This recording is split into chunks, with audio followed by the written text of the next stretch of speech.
Hello friends, so this is the day I was just hanging out in my garden, which is always fun. It's a great place to just relax, read a good book, eat some cheese, drink some pineapple juice, and just reflect on some of the finer things in life, such as, for example, the origin of words. So actually, to be clear, because I live in an apartment building, my garden is literally just the area of my living room where I keep a couple houseplants, or a houseplant, I should say. So it's not particularly spectacular, but it's still my own little paradise, as I like to call it. Yeah, it's definitely nice in paradise. And so the other day, while I was hanging out there and sipping on my juice and nibbling on my cheese, I started to wonder about etymology. And so I did some research. And so at the end of a long tunnel filled with obscure texts, unknown words, and unfamiliar languages, I finally saw the light, so to speak, and reached a new level of understanding regarding the original meaning of paradise.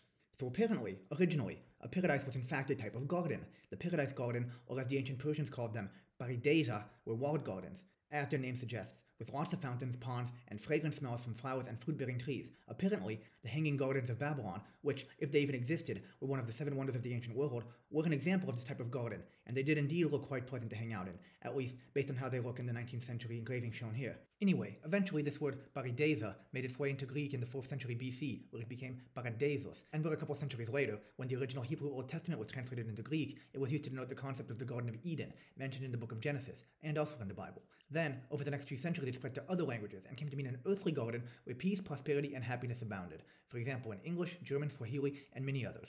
And so yeah, another interesting connection that helps to reinforce this idea of a garden, as the original paradise is the Hebrew word gan, like the gan in the Hebrew word for the Garden of Eden, and the Arabic jannah. In both languages, these two words descend from the Syriac ganeta, which meant garden, and both convey the sense of a garden and a paradise, depending on the context. So yeah, look at that. Now we know that paradise is not in fact some otherworldly place somewhere in the sky, but it's actually here on Earth, and originally in the Middle East. Good to know.